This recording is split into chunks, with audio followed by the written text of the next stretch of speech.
People of Earth, good evening. Today is April 15, 2024 on Earth, and here are the developments of the current galactic event that affect the future of this planet as a planetary global civilization. I am pleased to welcome you to this 26th episode of Star Nation News.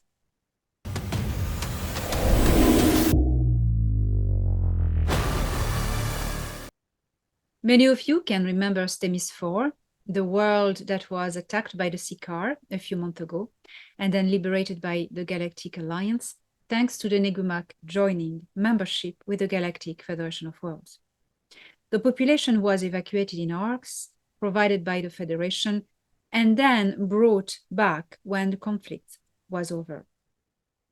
Well, Stemys IV has become a symbol, a decisive point in the kickstart of the Galactic Sikaar War. In this idea, Stemys IV has been declared a diplomatic beacon, meaning that, like many other locations in the Nataru galaxy, Stemys IV will hold diplomatic meetings for the Galactic Alliance, knowing, of course, that all meetings are done by holographic projections.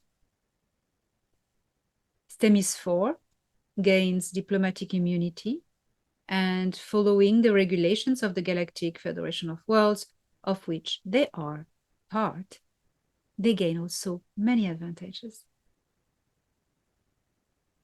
On Talihara, in the Jahaya star system, or Alcyone as it is known to Earth, the Tal Shiar government has completely cut all ties with their former Sikaar allies. And although they are still in a probation period to enter membership with the Galactic Federation of Worlds, Talihara's safety zones, borders, and trading activities are now open. In the Sol system, Titan's recent residents from Earth, a team of scientists welcome to study the ancient artifacts on Saturn, have gathered to this day a large amount of data concerning the ancient floating cities that were left in the upper atmosphere layers of Saturn. The material with which these ancient cities are built have been largely sampled and studied in the high-tech laboratory facilities provided by Titan's residents. The subatomic structure of these particular materials will be a great asset for the Earth Alliance future construction projects in space, of course, but as well and mostly concerning the future of Earth, levitating cities. Only these building materials can provide total safety regarding the stability of these future structures, as their very nature is anti-gravity, by natural mass cancellation. So how does this work? Well, their subatomic structure is composed of electrons orbiting atomic nucleus in a torsion field motion. And this torsion field motion is generated by a diatomic proton core rotating in perpendicular motion. As mass appears when confronted to gravity waves, these materials, because their atoms generate a cross-torsion field, are not subject to gravity. We still don't know if they have been engineered or if they appeared in a natural state somewhere in this universe or elsewhere. The Earth science team present on Titan is at the moment working on trying to replicate these materials. But something very important is that these samples will not be sent to Earth because the safety levels have not yet reached the requirement. If fallen in the wrong hands, this wouldn't be good.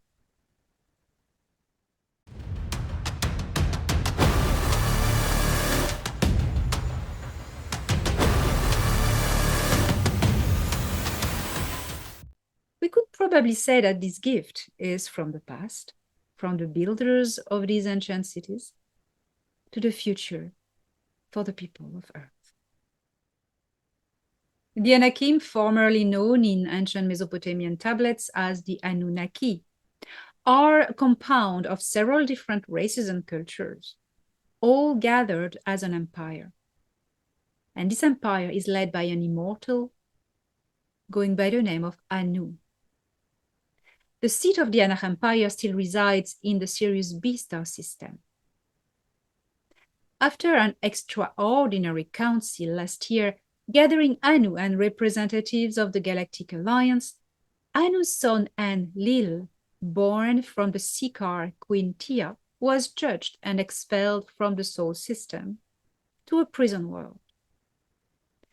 As of a royal descent, Enlil was put under the custody of the Anachim into the most severe containment facility of the empire. He is due to remain there until he genuinely redeems himself from his actions and changes the frequency of his heart. This is how it works. Which is something that we can presume will take a long time, but that is achievable in the long run. However, we won't hear about Enlil for a very long time. Today, I gathered a testimony from Anakh royal princess Inanna regarding her grandfather, you.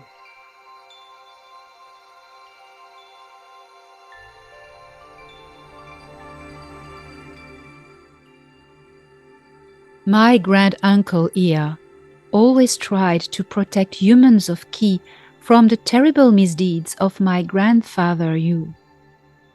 My grandfather Yu was a horrible person who only had hate in his heart. Believe me when I say that my grandfather Yu was incapable of compassion. Compassion was not part of the natural configurations of his reptilian mind. Yes, my grandfather Yu was half Sikaar from his mother Queen Tia. She was a despicable person and she was slaughtered by my uncle Marutuk, Ea's firstborn.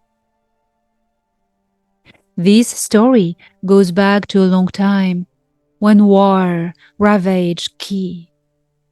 Not only for the custody of Ki, because Ki was only a battleground for most important purpose. They fought for the throne of the empire. Everyone knew then that my grandfather Yu was to be the heir to Anu's empire. And Anu feared assassination attempts when he realized the mistake he had made in accepting Queen Tia's deal. Ki was undeniably a battleground for higher agendas. My uncle Marutuk was coerced to my grandfather's Yu's side to lead a rebellion against his own father, my uncle Ea. Ea was broken-hearted. He loved Marutuk so very dearly, and he had for him great and beautiful dreams. But you see, my grandfather Yu was despicable. He did everything he could to destroy Ea on as many levels as possible. So my grandfather Yu compromised Marutuk for his own dark reptilian agenda. My grandfather Yu influenced Marutuk to lead a rebellion of Anachim in the military factions and in the court. Marutuk fell to the deep dark side of the soul, taking with him in his fall the army he had mounted against his father. Humans of Ki know Marutuk by the name of Lucifer. In the eyes of my grandfather Yu, Marutuk became a better candidate to succeed him and inherit his assets than my grandfather's own son, the firstborn male Ninurta. Ninurta and Marutuk fought as enemies for a long time. It was Marutuk who was commissioned by Enlil's assembly to get rid of Queen Tia, so that Ninurta's claims to the throne would pass to Marutuk. And that is what happened. Marutuk, Enlil and Ninurta became the ruling triad of the new Ki, enslaving the humans of Ki on many levels: genetic, mental, and spiritual. The humans of Ki lived under this tyranny until we came back and liberated this star system with the people of other galaxies, the Intergalactic Confederation. My grandfather Yu is now incarcerated, and he will not come near your star system again. You can rest assured that neither will Marutuk, whom you call Lucifer, for he has also been arrested and neutralized. There are better joys to focus your attention on, such as your freedom and the air you breathe. Becoming aware that with every breath you take, you are manifesting your individuality and your freedom. Do not worship us, for we are not gods. The time of the gods is past. Now is the time of men. I am Inanna, Princess of the House of Anu, friend of Ki.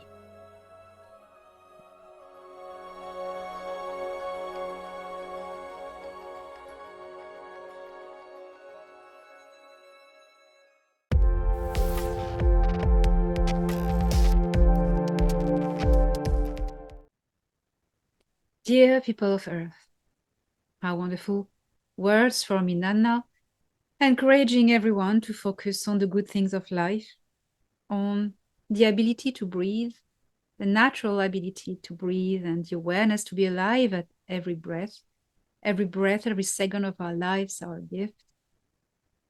And she wonderfully said it. Regarding Enlil and Marutuk, these two are gone, and you do not need to fear about them anymore.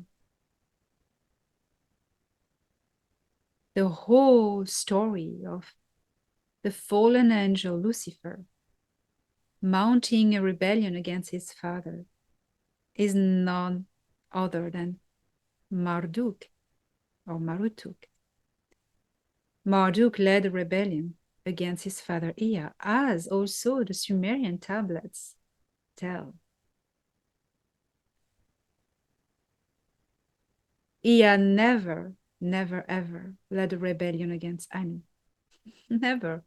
Nowhere you can see that. Nowhere you can read that. But Marduk did. Marduk is truly Lucifer, the beautiful prince who was coerced to the side of Enlil and unfortunately fell onto the dark side.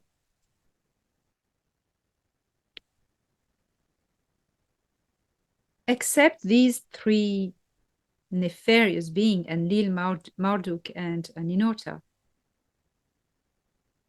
these ones always wanted to be worshipped as gods, to enslave people. They all had reptilian genetics. These three put apart, set apart. The rest of them, especially Ea and his court, his family, absolutely don't want anyone to worship them. They never want to be worshipped. Inanna specifies it again and again. Ea says it all the time. Do not worship us. We are not gods. We are people. Inanna said, the time of the gods is over. Now is the time of man, of humanity, of your own sovereignty, of embracing your own divinity. We are encouraging you to stand up, stop worshipping. Gods, the notion of God doesn't exist. It's a creation of the mind. We now know that these people came from other worlds. They were people like everyone, only born somewhere else, like Thoran would say. It is time now to stop worshipping. Worship is over. Embrace your own divinity as fractal of source. You are the only conduit to the true God within your heart. And I will end this time by repeating the wonderful words of Inanna. The time of the gods has passed. Now is the time of men. See you next week.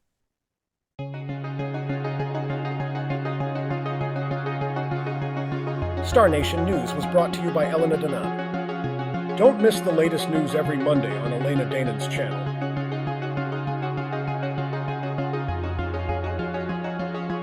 Video directed by StefZak.